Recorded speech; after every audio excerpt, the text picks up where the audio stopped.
അടുത്തത് മിഥുനക്കൂറാണ്. ജെമിനി എന്നാണ് അതിന് ഇംഗ്ലീഷിൽ പറയുന്ന പേര്. മകയിരത്തിൻ്റെ അവസാനത്തെ 2 പാദവും തിരുവാതിരയും പുണർത്തിൻ്റെ 1, 2, 3 പാദങ്ങൾ ചേർന്നതാണ് മിഥുനക്കൂറ്.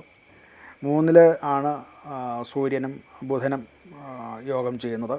സാമ്പത്തിക തീരുമാനങ്ങളിലും ഒക്കെ അതുപോലെ ഔദ്യോഗികമായിട്ടുള്ള ചർച്ചകളിലും ഒക്കെ ഒരു കൂടുതൽ വ്യക്തത ഉണ്ടാകാൻ സാധ്യത കാണുന്നുണ്ട്. ലഗ്നത്തിൽ ചൊവ്വയാണ്. അത് പ്രവർത്തനശേഷി കൂടും, അഥവാ അതിൻ്റെ ഒരു വേഗം കൂടും. അതുപോലെ മത്സരവും ഒക്കെ കൂടാൻ സാധ്യതയുണ്ട്. പുതിയ പദ്ധതികൾ ഒക്കെ ആരംഭിക്കാനും അതുപോലെ അഭിമുഖങ്ങളൊക്കെ നടത്താനും മത്സര പരീക്ഷകളിലുമൊക്കെ പങ്കെടുക്കാനും ഉള്ള സാഹചര്യം ഉണ്ടാകും. അതിൽ വിജയം നേടാനും സാധ്യത കാണുന്നുണ്ട്. IT അതുപോലെ അധ്യാപനം, മാധ്യമം, എഴുത്ത്, വ്യവഹാര സംബന്ധമായ നിയമപരമായിട്ടുള്ള കാര്യങ്ങൾ, ഇങ്ങനെയുള്ള മേഖലകളിലൊക്കെ പ്രവർത്തിക്കുന്നവർക്ക് പുതിയ അവസരം ഉണ്ടാകും. എന്നാൽ ഈ ചൊവ്വ ലഗ്നത്തിൽ നിൽക്കുന്നത് കൊണ്ട് കൂടുതലായിട്ടുള്ള ഒരു ആത്മവിശ്വാസത്തോടു കൂടി സംസാരിക്കുന്നത് കൊണ്ടുണ്ടാകാവുന്ന ചില ബുദ്ധിമുട്ടുകൾ സഹപ്രവർത്തകന്മാരുമായിട്ടും ഒക്കെ ഉണ്ടാകാൻ സാധ്യതയുണ്ട്. അവിടെയൊക്കെ നയപരമായിട്ടുള്ള സമീപനം ഉണ്ടാകണം. അത് അങ്ങനെ ഇല്ല എന്നുണ്ടെങ്കിൽ മേലുദ്യോഗസ്ഥന്മാരുമായിട്ടോ സഹപ്രവർത്തകന്മാരുമായിട്ടോ ഒക്കെ ചില സംഘർഷങ്ങൾ അല്ലെങ്കിൽ പിണക്കങ്ങളോ ഒക്കെ ഉണ്ടാകാൻ സാധ്യത കാണുന്നുണ്ട്. ധനപരമായിട്ട് വരുമാനം മെച്ചപ്പെടുന്നതായിട്ട് കാണാവുന്നതാണ്.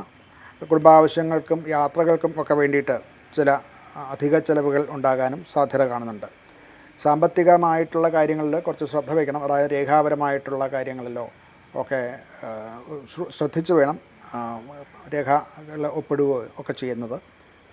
ആരോഗ്യത്തിന് വലിയ പ്രശ്നങ്ങളൊന്നും കാണുന്നില്ല. എങ്കിലും ക്ഷീണം, ജോലിത്തിരക്ക് കൊണ്ടുണ്ടാകുന്ന ക്ഷീണമുണ്ടാകാം. കൈകൾ, കഴുത്ത്, പിറക് ഭാഗം, നാഡീ സംബന്ധമായിട്ടുള്ള ചില പ്രശ്നങ്ങളും ഒക്കെ അസ്വസ്ഥതകൾ ഉള്ളവർ അത് പ്രത്യേകം ശ്രദ്ധിക്കണം. അത് കൂടാനുള്ള സാധ്യത കാണുന്നുണ്ട്.